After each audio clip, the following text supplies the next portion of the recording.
owó ni wọ́n san fún mi láti wá ba olóyè Sunday Igboho lórúkọ jẹ́ àti Yorùbá Nation. Ta ló sọ? Èmi kọ́ ni mo sọ o, Masbi TV kọ́ ló sọ, ẹni tá ṣìírí ẹ̀ tú yìí òun ló sọ. Ọmọ Yorùbá ó ti ṣẹlẹ̀. Kábíyèsí Elédùmarè, ọba àjọkẹ́ ayé, ọba àṣàkẹ́ ọ̀run, ọba tí ń jẹ́ èmi ni, ọba tí ò ní fi, ọba tí kò ní fi nílẹ̀ lẹ́yìn tó bá rán ni níṣẹ́. Kábíyèsí Elédùmarè, ọmọ Yorùbá, àṣírí ayé kan ti tú. Àṣírí tó tú yìí Ọlọ́run fi jẹ́wọ́ agbára ẹ̀ fún Chief Sunday Igboho ni àti gbogbo ilẹ̀ Yorùbá. Àwọn kan ti kóra wọn jọ bí mo ṣe ń sọ̀rọ̀ yìí nítorí pé ọ̀pọ̀lọpọ̀ àwọn èèyàn ti rí wípé Yorùbá Nation ó ti di tòótọ́ pátápátá débi wípé ó kọ̀ọ̀kun ká gbẹ́sẹ̀ wọnú òmìnira. Gbogbo àná la gbọ́ àwọn ọ̀rọ̀ táwọn bàbá wa ti sọ síwájú, kò dìgbà tí bá tú ọ̀rọ̀ kọ̀ọ̀kan sọ. Àwọn Fúlàní wá information tó tẹ̀ mí lọ́wọ́ ìyá ọmọ Yorùbá, mo fi Ọlọ́run bẹ̀ ọ́, ẹ jẹ́ ká share fídíò yìí, ẹ jẹ́ ká gbé fídíò yìí rìnrìn àjò, ẹ jẹ́ kí gbogbo ọmọ Yorùbá gbọ́ nǹkan tó ń ṣẹlẹ̀, ẹ jẹ́ kí gbogbo ayé mọ̀ nǹkan tó ń lọ. Kí tiẹ̀ tó bẹ̀rẹ̀ ọ̀rọ̀, ẹ bẹ̀rẹ̀ sí ni máa kọ sí comment section wípé pé bàbá wa Professor Banji Akintoye àti Chief Sunday Igboho nìkan ṣoṣo ni gbogbo ọmọ Yorùbá mọ̀ ládẹ̀ ní gẹ́gẹ́ bí ẹni tó ń ṣíwájú ìjàngbara Yorùbá Nation tá wà nínú ẹ̀yìn. Torí àwọn kan níbì kan, àwọn Fúlàní ti gbé àwọn kan dìde, wọn ò gbéṣẹ́ méjì fún wọn o, tó kọjá wípé bí wọ́n ṣe máa wá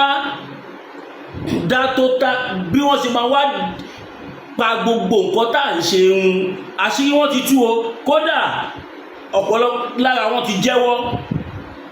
Bẹ́ẹ̀ ni tí bá níná ń jó lórí omi, ẹni lọ kéwú ẹ̀ wá. Mo sọ àwọn ọ̀rọ̀ kan nígbà kan, mo ní ó jẹ́ ká máa dúpẹ́ lọ́wọ́ Ọlọ́run ni wípé àwọn nǹkan tó ṣẹlẹ̀ nínú movement yìí ó ṣẹlẹ̀ nígbà tí ó jẹ́ kó ṣẹlẹ̀.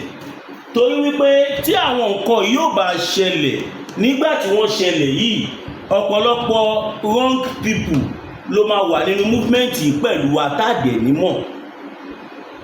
Now àwọn àgbà, àwọn ẹni bí ẹni, èèyàn bí èèyàn nílẹ̀ Yorùbá wọ́n pè mí, wọ́n ní Masbi, a fẹ́ fi ọ̀rọ̀ iṣẹ́ lọ́wọ́ kó bá wa pariwo ẹ̀ síta, the earlier the better. Ẹ gbádùn mi, the earlier the better. Tí ta bá lè pariwo ọ̀rọ̀ yìí síta, wọ́n náà wọ́n mọ̀ pé tí n bá pariwo ẹ̀ síta, àwọn ọmọ Yorùbá máa pín káàkiri, á dí àwọn ibi tó jẹ kó dé, ju káwọn wá gbé sínú àwọn, tàbí káwọn máa náà sọ fún èèyàn méjì tó wà lẹ́gbẹ̀ẹ́ àwọn, wọ́n ní kò ní wúlò. Bí kò ṣe wípé èmi gẹ́gẹ́ bí ìkọ́nú àwọn frontline media Yorùbá Nation kí jáde kí n pariwo ẹ̀ síta fún gbogbo ayé, kí tú àṣírí yẹn síta. Àwọn kàbá Fúlàní, kò sí àwọn Yorùbá o, àwọn kàbá Fúlàní lọ́wọ́lọ́wọ́ báyìí wọ́n ti kówó fáwọn kan. Ń tọ́ ní kọ́ máa ṣe pọ̀ o, nǹkan méjì ló gbé mi jáde lẹ́ni, ṣùgbọ́n kí kọ́kọ́ sọ eléyìí tó ṣe kókó, ìkejì náà ṣe kókó o, ṣùgbọ́n eléyìí ló wù mí kí n fi síwájú. Àwọn Fúlàní wọ́n lọ bá àwọn àgbà kọ̀ọ̀kan, wọ́n náà wọ́n fẹ́ kó jẹ́ pé àlátájá bá ńlá inú ajá ló ń gbé. Bẹ́ẹ̀ làwọn sì fẹ́ jẹ́ kọ́rọ̀ Yorùbá Nation kó ṣe rí, kó má ṣẹlẹ̀ láéláé, kó má dàbí kó fẹ́ ṣẹlẹ̀ ní kó má ṣẹlẹ̀.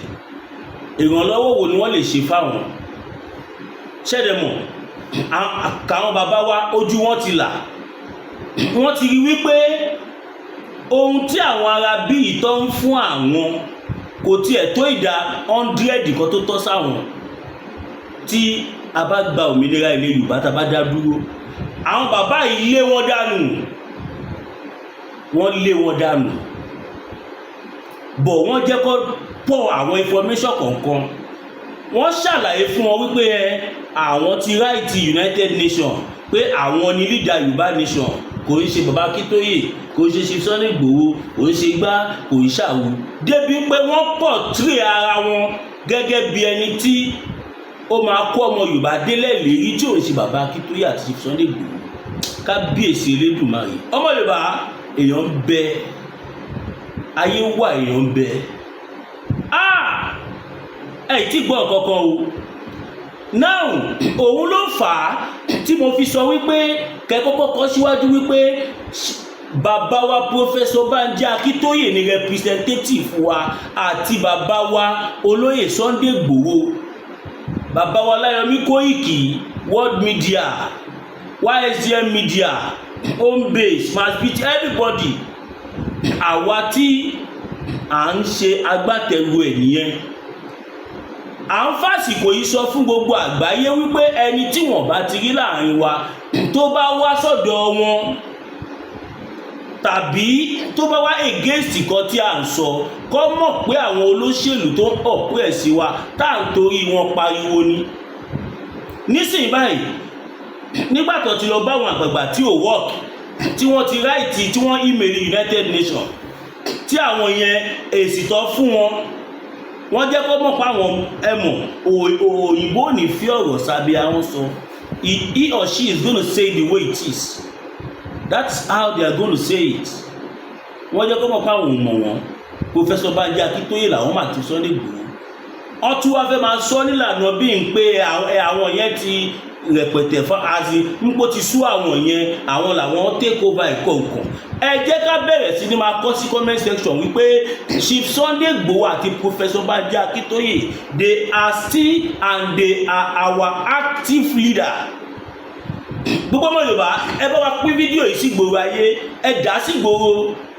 Àwọn tí wọ́n ń pe àwọn kan tí wọ́n tó yìí, èyí tó jẹ́ wípé látìgbà tí movement ti bẹ̀rẹ̀, ẹ lè sọ pé ó sì rálì ẹ̀yọ kan rí báyìí, àbí kẹ́ sọ fún wa wípé ẹ lè gbà kọ́ wọṣọ Yorùbá Nation, àbí kí wọ́n kó mọ́tò Yorùbá Nation kọ́ kó délé ọ̀dọ̀ yín. Ṣèbẹ́ máa ní káwọ̀ èèyàn bọ́ṣọ ni. A lot of them like that. Wọ́n sọ débi pé wọ́n náà tún ti fẹ́ máa ta fọ́ọ̀mù kan nísìnyí fún àwọn èèyàn, fọ́ọ̀mù láti wá darapọ̀ mọ́ wọn. Ẹ gbọ́, ṣé lóòótọ́ ni bàbá Akíntóyè ti sọ pé àwọn ò ṣe Yorùbá Nation mọ́ ni? Ṣé lóòótọ́ ni bàbá wa Chief Sunday Igboho ti sọ pé àwọn ò ṣe Yorùbá Nation mọ́ ni? Irọ́ tó jìnnà sí òtítọ́ ni. Torí pé àwọn tẹ́ ẹ̀ sọ yìí, àwọn tí èmi rí on a daily basis ni. Wọn ò dẹ̀ ní ṣe irú nǹkan bẹ́ẹ̀ yẹn kí irú èmi tí mo jẹ́ ọmọ wọn kí má mọ̀, tàbí kí bàbá wa Láyọ̀mí Kóìkì má mọ̀, kí World Media má mọ̀, kí YSDM Media má mọ̀. Anything tẹ́ bá ti gbọ́ lẹ́nu external, kẹ́ mọ̀ pé they are only doing it for their own selfish interests. Kẹ́ mọ̀ wípé they are only self-centered people. Ohun tẹ́ bá ti gbọ́ lẹ́nu àwa mídíà tá wà lọ́ndà leadership Chief Sunday Igboho àti Professor Banji Akíntóyè, tá wà pẹ̀lú bàbá wa Comrade Láyọ̀mí Kóìkì, World Media, YSDM, ìlànà tẹ́ bá ti rí tí ó bá tọ́wọ́ Yorùbá ti wá látọ̀dọ̀ wa, kẹ́ mọ̀ pé irọ́ pátápátá tó jìnnà sí òdodo ni. Now Ọlọ́run Elédùmarè ló dìdí ìjà fún olóyè Sunday Igboho. Ẹ wo bá ṣe rí wọn ṣe tú. Now lẹ́yìn fídíò tí mo wá ṣe, tí bá ṣe tán, tẹ́ bá tú gbé ẹni ìgbésẹ̀ kankan, mo fi Ọlọ́run búra fún yín, a máa gbé fọ́tò yín síta, a máa gbé orúkọ yín síta, a máa gbé ibi tí ẹ ti ṣèbàjẹ́ yẹn síta. Is a promise. Ọmọ Yorùbá, àwọn kan wà tó jẹ́ wípé wọ́n ti gbowó lọ́wọ́ àwọn Fúlàní láti wá da òmìnira tá à ń ṣe irú. Mo dẹ̀ fẹ́ jẹ́ kẹ́ mọ̀ wípé we don't have any other leader for now tó ń tukọ̀ Yorùbá Nation tó yàtọ̀ sí bàbá Banji Akíntóyè àti bàbá olóyè Sunday Igboho àti bàbá wa Ẹ̀mọ̀lá tí wọ́n jẹ́ vice chairman YSDM and others. Ìyá wa Dr. Zabi tí wọ́n jẹ́ ààrẹ World Media, bẹ́ẹ̀ àti bẹ́ẹ̀ bẹ́ẹ̀ lọ. Ọmọ Yorùbá, àṣírí wọn ti tú, owó ni wọ́n fún wọn. Gbogbo ẹnu ni mo fi sọ. Owó, iṣẹ́ owó ló ń ṣe. Wọ́n rí pé Yorùbá nation yẹn kù títí ní àwọn Fúlàní wá dìde. Ẹ wá gbàbọ̀dè fún wọn yín. Owó tó jẹ́ wípé ẹ ti máa ná tán kí ẹ tó jáde láyé. Yorùbá sọ wípé owó máa tán, èèyàn ló máa kù. Ṣé bó ṣe ń pa àwọn èèyàn nílẹ̀ Yorùbá yìí ó tẹ́ yín lọ́rùn? Ẹ dẹ̀ sọ pé ẹ ṣe Yorùbá nation. Ṣé bí wọ́n ṣe ń jí àwọn èèyàn wa gbé yìí ó tẹ́ yín lọ́rùn? Ó ní ọ́díò kan tí mo ń wá tí màá play fún wa láàárọ̀ yìí. It's just about 6 to 7 minutes. Kẹ wá gbọ́ àwọn àṣírí ayé, kẹ wá gbọ́ àwọn nǹkan táwọn Fúlàní fẹ́ ṣe fún wa nílẹ̀ Yorùbá tí wọ́n dẹ̀ yọ sọ, wọ́n yọ ṣe. Ẹ̀yin pípù yìí ẹ dẹ̀ rí eléyìí, ẹ tún wá gbà kí Fúlàní lóyìn nítorí owó. Ẹ̀yin ọmọ àìjẹporí àìjọbẹ̀rí tí ń jápo sáyà. Ṣé rò pé United Nations gọ̀ ni? Ṣé rò pé àwọn púrùtù ni wọ́n wà ní United Nations ni? Ṣé rò pé àwọn tí memory wọn balance ni? The whole world is watching us. Gbogbo nǹkan tó ń ṣẹlẹ̀ ní Nàìjíríà ni gbogbo àgbáyé ń rí. Yes, tábà ní a lọ bá wọn pa lọ submit anything kókò lè wà official ni. They are aware of everything. Ohun tó jẹ́ kínú mi dùn jù ni wípé nígbà tí wọ́n email United Nations wọ́n lé wọn dànù bí ajá ni. Ṣẹ́mọ̀ òyìnbó ni tó bá bí òyìnbó ní nǹkan tó bá ti sọ èsì fún bá tiẹ̀ lọ nìyẹn, kò sákòókò. Nílùú òyìnbó time is money. Kò ń ṣe tó bá wá, kò ń ṣe ní Nàìjíríà nílẹ̀ Yorùbá tí wọ́n wá rojú ẹnìkan fẹ́ nìkan tó lè wà bẹ́ẹ̀ látàárọ̀ dalẹ́ ò ní kọ̀kọ́ mi tó fẹ́ ṣe ju pé ẹjọ́ tó wá rò yẹn lọ. Ẹ wo ọjọ́ orí bàbá Akíntóyè níbi tí bàbá yẹn dàgbà dé, níbi tí bàbá yẹn nífẹ̀ẹ́ ilẹ̀ Yorùbá dé, níbi tí bàbá yẹn ṣètò ọmọ Yorùbá dé. Bàbá yóò kì í sùn, wọn kì í wo. Bàbá 90+ this year. Ẹgbẹ́ bàbá yẹn mélòó lẹ rí látìgbà tí wọ́n ti dá Nàìjíríà lẹ̀ láti 1914 kó tó di pé a gain independent, láti 1940 tí wọ́n ti amalgamate wa pọ̀. Àgbàlagbà wo lẹ rí tó dàgbà tó bàbá Akíntóyè tàbí tó ti tọ́ owó wò bí bàbá Akíntóyè? Yes, bàbá Akíntóyè is a rich man, is a wealthy man. Olóyè Sunday Igboho is also a wealthy man. They are okay, they are living fine. If they are to be fighting for their self and their family alone, ìjọba bá fún wọn ní whatever tó bá fẹ́. But wọ́n wò pé àwọn ò fẹ́ dálé àwọn ọmọ Yorùbá, àwọn fẹ́ jẹ́ káwọn ọmọ Yorùbá ká kúrò lóko ẹrú. Ìbẹ̀lẹ̀ yìí kan tún ti wá lọ gbowó. Ẹ fẹ́ fàrìn àjò yìí sẹ́yìn gẹ́gẹ́ bí nǹkan tó ṣe fún wa ń gbà yẹn tẹ́ bá gbàgbé tí wọ́n rán ọmọ olóṣù Abíọ́lá yẹn wá Dúpẹ́ tí wọ́n rán wá.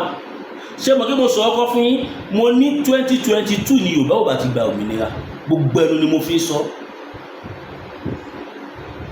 Gbogbo nǹkan ti wà in place. Wọ́n dẹ̀ rán ìyá ẹ̀ wá just because our leaders, they are leaders that listen to people. Wọn kì í ṣe olórí tí ò kì í gbọ́ tẹnu ọmọlẹ́yìn àbọ̀mọ̀ tó bá ń tẹ̀lé. Tẹ́bádẹ́ wò dáadáa, Bàbá Akíntóyè is an experienced person, is an exposed person. Wọ́n wá expose, wọ́n explore, wọ́n mọ tó ń lọ́nu ayé. Wọn ò sí nínú àwọn ọkùnrin tó bìyàn á fẹ́ sọ̀rọ̀ tí wọ́n á níwà gbẹ̀yìn tọ̀ kìnnìkan yìí. No! Bàbá Akíntóyè jẹ́ni tó jẹ́ wípé they see all gender as one. Wọ́n jẹ́ nìkan tó jẹ́ wípé wọ́n like equality before the people, tolerance, loyalty, integrity, and they tolerate a lot. nígbà yẹn a ti launch ó ní petition kan táwọn bàbá wa Professor Banji Akintoye àtàwọn leader wa kọ̀ọ̀kan tí wọ́n ti prepare tó bá fi lè launch petition yẹn ní time yẹn ọmọ Yorùbá kẹ gbàgbé bó ṣe ṣẹlẹ̀ Yorùbá ti lọ.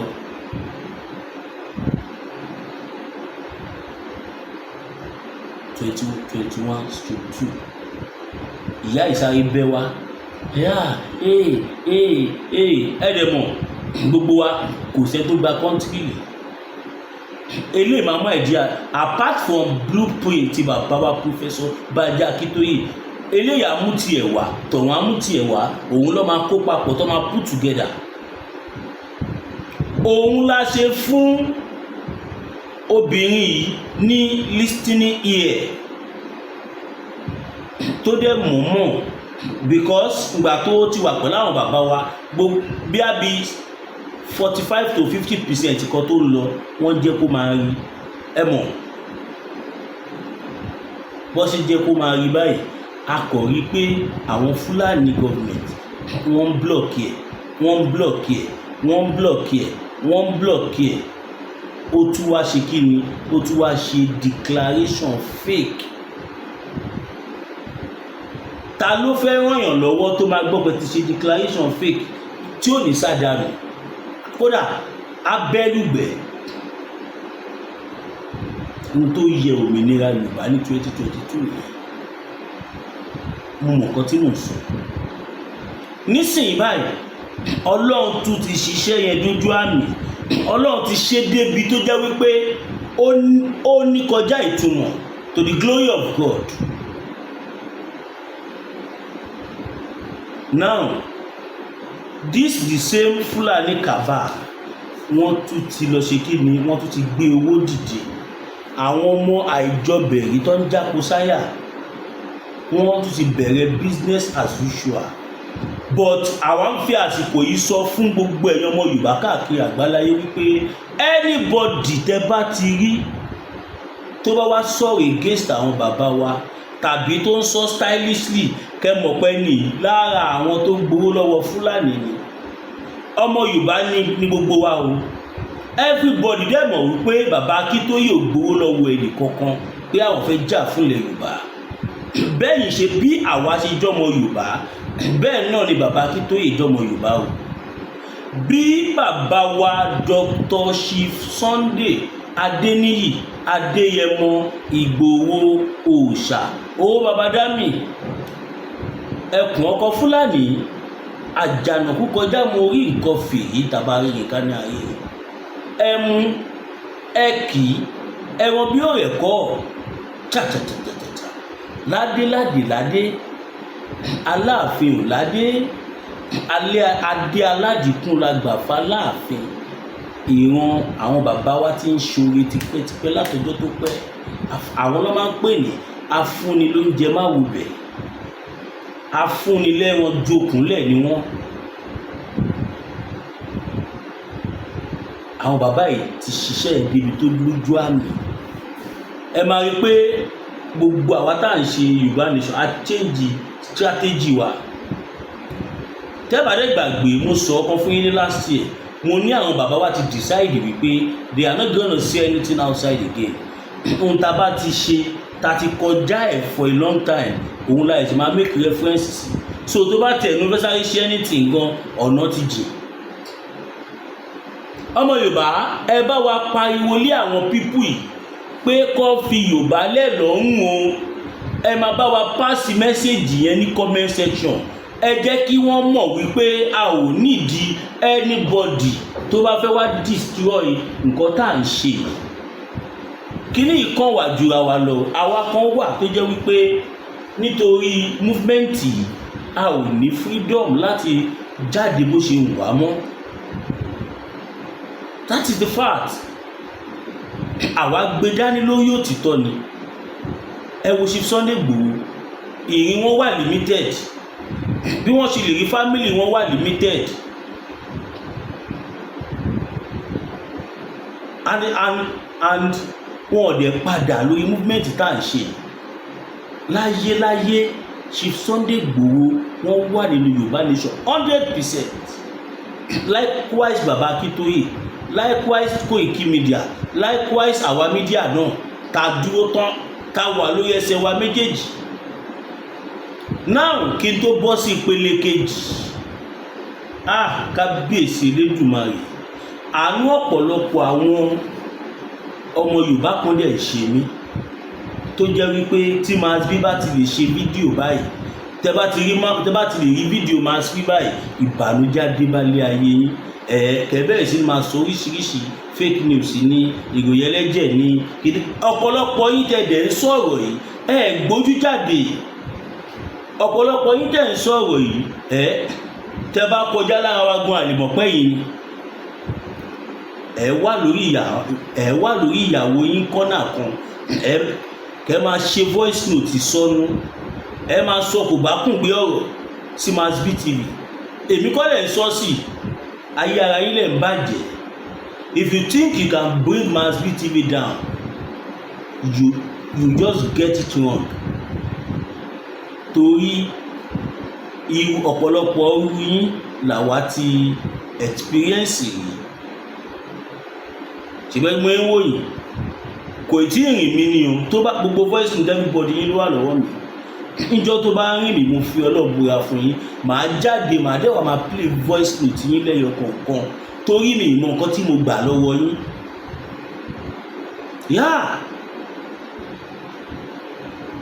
Àbíṣẹ́ yìí náà ti lọ wọ́n ti fẹ́ iná lòwú àbí kẹ máa attack àwọn mídíà tó bá ń tú àwọn nǹkan tó ní ìtumọ̀ jáde just to distract us. Ọ̀pọ̀lọpọ̀ yín lọ béèrè Mass B TV ò sí nínú ẹni tí Yorùbá nation sọ di mídíà. I have been in this line video tó sọ mí tó gbé mi wá sí limelight, mass burial for all our leaders, ó ṣẹlẹ̀ ní 2011-2012.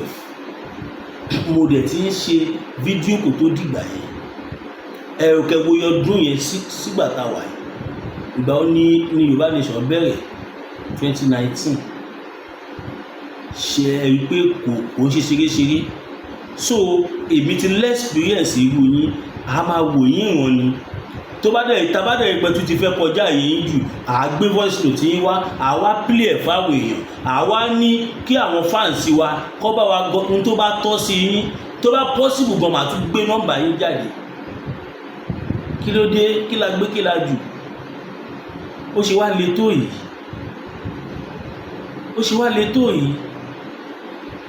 Kí lẹ gbé kí lẹ jù?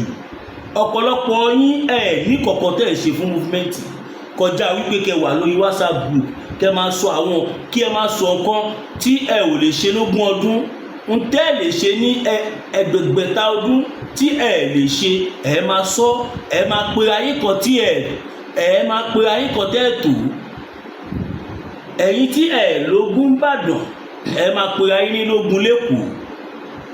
Ẹ ṣe pẹ̀lẹ́pẹ̀lẹ́ o, ẹ ṣe pẹ̀lẹ́pẹ̀lẹ́ gidi gan, ẹ ṣe pẹ̀lẹ́pẹ̀lẹ́. Ṣé ẹ rò pé àwọn tí wọ́n jẹ́ lórí wa gọ̀ ni? They are not fool. Ẹni tó bá sọ pé Igboho ò ṣe tó kó jáde kó gbé ìyá àti bàbá ẹ̀ jáde káwọn náà wá kó wá lìdí wa. Ẹni tó bá sọ wípé Bàbá Akintoye wọn ṣe bó ṣe jẹ kó ṣe tó mọ bó ṣe jẹ kó ṣe jáde síta, a máa tẹ̀lé ẹ. Ọ̀pọ̀lọpọ̀ yín kò sí kankan tẹ́ gbé dání ju jìbìtì bẹ́ẹ̀ ti fẹ́ parọ́ gbowó lọ́wọ́ àwọn èèyàn. Ń tẹ́ lè ṣe ní 50 years coming kẹsọ pé ẹ lè ṣe. Now wọ́n dẹ̀ tún pass information kan fún wa. Wọ́n ní àwọn pípù yìí wọ́n fẹ́ lọ máa bá àwọn èèyàn wa nílé, wọ́n á máa parọ́ fún wọn pé Chief Sunday Igboho ló rán àwọn wá, wọ́n á ní kẹ́ bẹ̀rẹ̀ sí ní fìlì fọ́ọ̀mù. Ẹ má dá wọn lóhùn o. Tẹ́ bá fìlì fọ́ọ̀mù kankan you are on your own, kẹ́ mọ̀ pé kẹ́ máa retí voters card yín ló kù. Torí ohun tó máa fi information yín ṣe nìyẹn, wọ́n á fi generate voters card ní. Your BVM is attached to your phone number. So tó bá wò pé àṣẹ ò ní ṣe capturing ní gbàgbó yìí ṣẹlẹ̀, we are in a civilized world. Ọmọ Yorùbá, ẹ jẹ́ ká lọ jáwọ́ nídìí ọ̀tẹ̀, nídìí tẹ̀m̀bẹ̀lẹ̀kú, nínú ká máa tẹnu bọlẹ̀ káàkiri. Ẹ já lọ jáwọ́ níbẹ̀. Mass B ṣètò òun lè ṣe náà. Ọ̀pọ̀lọpọ̀ yín tẹ̀ ń sọ̀rọ̀ yìí kò ẹ̀ ní contribution kankan bó tilẹ̀ wù kó kéré mọ́nu movement.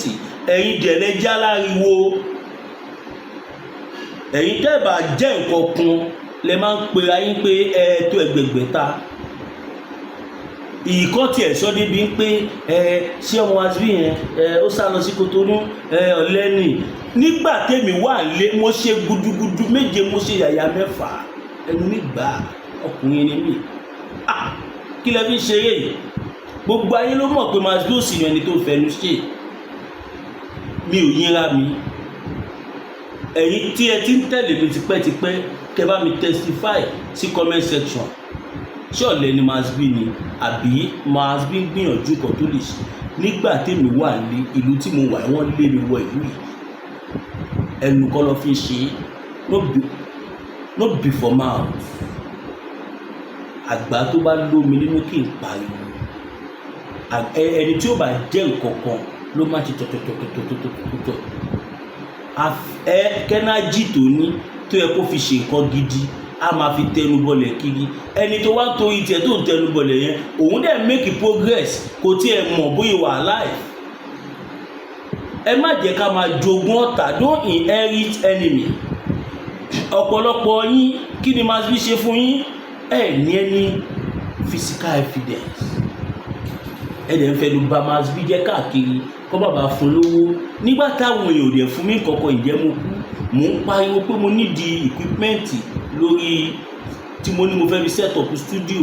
Mo dẹ̀ tún sọ pé ibi tí mò ń gbé mo fẹ́ kúrò níbí báyìí, mo nídìí bí i 1.5 kí ṣe lọ fi gba ìbò mi torí ibi tí mo wà yìí, as a matter of fact, kò fi bẹ́ẹ̀ save lọ títí mọ́. Mo fàsìkò yìí dúpẹ́ lọ́wọ́ bàbá mi kan láti ìlú UK tí wọ́n jọ mí lójú lánàá. Bẹ́ẹ̀ ni wọ́n ní kí n má dárúkọ àwọn.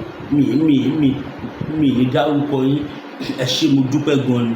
Mo tún fàsìkò yìí dúpẹ́ lọ́wọ́ ìyá wa Grandma Àgùdù. Ẹ ṣé, mo dúpẹ́ gan ni. Mo dẹ̀ dúpẹ́ lọ́wọ́ gbogbo ẹ̀yin tẹ́ ti náwó sí wa náà sẹ́yìn tí a dárúkọ yín. Ẹ ṣé, a dúpẹ́. Mo tún fàsìkò yìí dúpẹ́ lọ́wọ́ Alhaji Olúmẹ̀gbọ́n. Kò ní bàjẹ́ fún yín láéláé. Gbogbo nǹkan tó ń gbé nìkan àti nǹkan tí ó mì kò sì tẹ́ máa fojú sunkún ní lágbára Ọlọ́run. Bẹ́ẹ̀ now ẹ já bọ́ sí ìpele kejì. Ká tó dé ìpele kejì, ẹ ká sáré dé ẹ̀ka ìpolówó ọjà. Láàúlá bítà tí ẹkùn tí ń wọ̀ láàjà pẹ̀lú àwọn kíndìnrín tó ní stone nínú, ìyẹn kidney stone yóò mẹ́ẹ̀tì ẹ̀kẹ́sì ìyájànù nínú àgọ́ ara yín. Òun kan náà ló ṣiṣẹ́ fún liver, ìyẹn àìsàn jẹ̀dọ̀jẹ̀dọ̀. A sì tún máa ṣiṣẹ́ fún àti ìyẹn ìṣòro àìlè ní sókè sódò dáadáa. Láàúlá bítà tí ló tún ṣiṣẹ́ fún ìfúnpá gíga, ìyẹn high blood pressure. Bákan náà gbogbo ẹ̀yin tẹ́ ẹ bá ní ìṣòro ìṣètọ̀ tí a mọ̀ sí prostate cancer, gbogbo àwọn àìsàn tá a là kalẹ̀ ní pátápátá, òun ni Láàúlá bítà tí yóò bá ọ̀dà àjà. Ìṣòro ara yóò kọ́ Láàúlá bítà tí òun ni kẹ́ ẹ gbẹlura láti wá egbòogi Láàúlá bítà tí rà. Àbí tẹ́ ẹ bá fẹ́ mọ ibi tí wọ́n tẹ̀ lọ sí, ẹ mẹ́sẹ̀jì wọn lórí àwọn WhatsApp numbers yìí +447 42 45 27137 tàbí àwọn Nàìjíríà numbers yìí 080 33 19 4355 tàbí 080 26 26 5000. Kò bá rárí ẹ̀rí inú ẹ̀jẹ̀ tí kẹjẹgbọ̀n lọ́wọ́ Láàúlá bítà tí gbẹ̀rura kò rí àtọ̀ ọbẹ̀.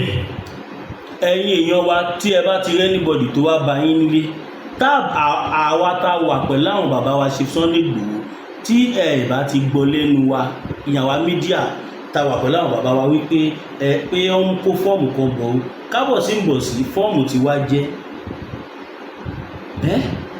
wọ́n á ní kẹ́ sáìn. Ọmọ Yorùbá, ẹ má bá wọn tọwọ́ bọ ẹni ìwé o, ẹ má bá wọn tíráyè anybody tó bá ti wá bá yín, ó dárúkọ aláyé kò dárúkọ aláyé o, ẹ tètè pé àwọn nọ́mbà anybody náà wá mídíà kẹ́ confam so that kẹ́ má lọ fọwọ́ yín sign nǹkan tí ò jẹ́ kẹ́ sign at the end of the day wọ́n á máa pariwo Chief Sunday Igboho no Chief Sunday Igboho òun anybody láti kó fọ́ọ̀mù wá bá yín láti máa ta fọ́ọ̀mù fún yín that is that about that. Now Laola Bitter Tea tẹgbọ́ tí wọ́n sọ̀rọ̀ wọn kọjá yìí ó jẹ́ iléeṣẹ́ tó ń ṣe gbòógì bóyá nǹkan ọmọkùnrin ò lé dáadáa bóyá kò dúró dáadáa ó fẹ́ kó bọ́ sí size tó fẹ́ tí ò dẹ̀ ní any side effect naturally ẹ pè Laola Bitter Tea ó fẹ́ àdòdùn ó fẹ́ pẹ́ lórí oríṣiríṣi kan ẹ̀pọ̀. Now ọmọ Yorùbá ó ń jọ gàté kò jọ gàdé mo ló ní fídíò 6 minutes kan tí mo fẹ́ play fún yín kíní ìdẹ̀ tí wàá gùn jù báyìí kẹ́ bá mi kọ sí comment section ṣé ká continue kí n play audio 6 minutes yẹn ni àbí kí n fi ṣe fídíò mi entirely ẹ jọ mo expect in the comment section please start another video another one please another one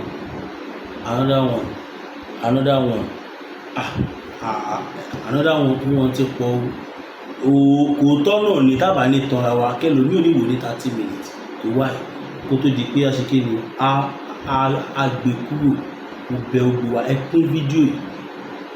I can also call this video a security alert kí àwọn èèyàn mọ̀ wípé nǹkan ń bẹ kọ́ mọ̀ wípé àwọn tó fẹ́ bẹ̀rẹ̀ sí ní sọ̀rọ̀ tí ò dá nípa àwọn bàbá wa kí wọ́n mọ̀ wípé they are paid to do it. Once again fẹ́yìn tó bá wù fúngbà àkọ́kọ́ my name is Williams Olúwatósìn ọmọ Ògúnbíyì aka mass lawyer for the bad leaders aka mass lawyer for the good leaders aka alógún màṣíkà Oòduà àgbéwà kò ní gbé ọ̀dàlẹ̀. Ọmọ Yorùbá ẹ bá wa da fídíò sí ìgboro ayé ẹ jẹ́ kó mọ̀ pé àwọn ẹni burúkú wọ́n ti ń bọ̀ Oòduà àgbéwà kò ní gbé ọ̀dàlẹ̀.